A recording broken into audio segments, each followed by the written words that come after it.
Russian Grandmaster Garry Kasparov to be the greatest chess player of all time, while others consider Norwegian giant and current world chess champion Magnus Carlsen to be the best chess player of all time. Garry Kasparov is 54 years old today, which makes him old enough to be the father of Magnus Carlsen. Because Kasparov retired from professional chess in 2005, a comparison of their current performances yields few conclusions. If both players played a match these days, Magnus Carlsen would undoubtedly be the undisputed favorite because he regularly plays at the world's highest level, whereas Kasparov primarily commentates elite chess tournaments and occasionally plays blitz and rapid games. Carlsen plays in an era of incredibly precise engines as well as modern theoretical openings, while Kasparov did not have access to such things back in his prime. To compare these two outstanding chess giants, one needs to take a closer look at their careers. For that reason, this video is going to dive into one of the only games ever played between the two chess legends, Kasparov versus Carlsen.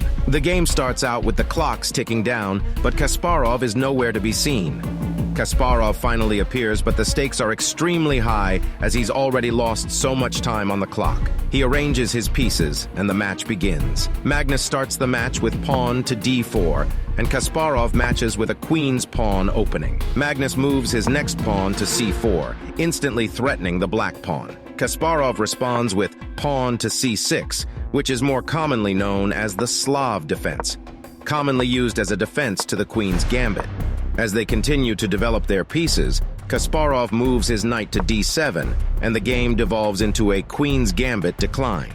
Magnus moves a pawn forward to e3, looking to solidify his defense of the middle four squares, which are commonly seen as the strongest and most important squares on the board. However, Kasparov responds by moving his queen over a5, which pins the knight on c3. This forces Magnus to defend the pin by moving his other knight over to d2, which puts it in a weaker position as it can no longer impact the center of the board. Kasparov moves his bishop to b4, reinforcing the pin again, and Magnus responds by moving his queen to c2 to defend his knights. Both players castle, and Kasparov decides that it's time to launch his attack. He plays pawn to d4, capturing Magnus's pawn and taking control of the center. However, Magnus responds with knight to b3, giving him a beautiful fork on the queen and pawn, forcing Kasparov to retreat and capturing back control of the center with a pawn of his own. Another trade in the middle of the board allows Magnus to place his bishop in a strong position on c4. Right now, both players are fairly even with a slight advantage to Magnus, but time on the clock is starting to run low. Kasparov pulls his queen back to c7, and Magnus responds by activating his rook. Kasparov moves his king side pawn forward to h6, kicking Magnus's bishop on g5. This forces him to retreat the bishop backwards, and black responds by moving the bishop over to d6. This leaves Magnus's king in an extremely precarious position and in danger of a check. If somehow Kasparov can get his queen over to h2, it will be an instant checkmate and the game will be over for Magnus. Luckily for 13-year-old Magnus, he sees this move and pushes his kingside pawn forward to h3, creating some breathing room. And this is where things start to get interesting. A few moves later, and Kasparov plays his bishop to h2, checking Magnus's king. Magnus is forced to move without capturing due to the queen directly threatening the same square. Kasparov moves his knight in front of his queen, allowing Magnus to capture the bishop and trade piece for piece. 13-year-old Magnus Carlsen decides that it's his turn to go on the attack. He moves his queen forward to c5 and moves multiple pieces forwards to attack c6. The pawn is looking like it's in big trouble. Magnus captures, they trade pieces back and forth, and Carlsen wins the exchange, coming out a piece ahead. At the same time, he's also threatening to trade his knight for the rook on d8, forcing Kasparov to move it away. At this point in the game, Carlsen has a very active and aggressive position over the current world champion, and things start to get really interesting.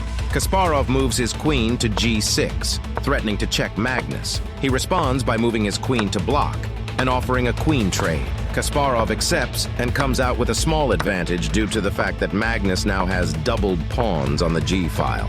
Kasparov attacks Carlsen's backline, moving his rook to e1 and offering a trade. They are now extremely close to the endgame, and Magnus is going into it with a one-pawn advantage over the world champion. The two continue moving their pieces, handing out checks to each other left and right.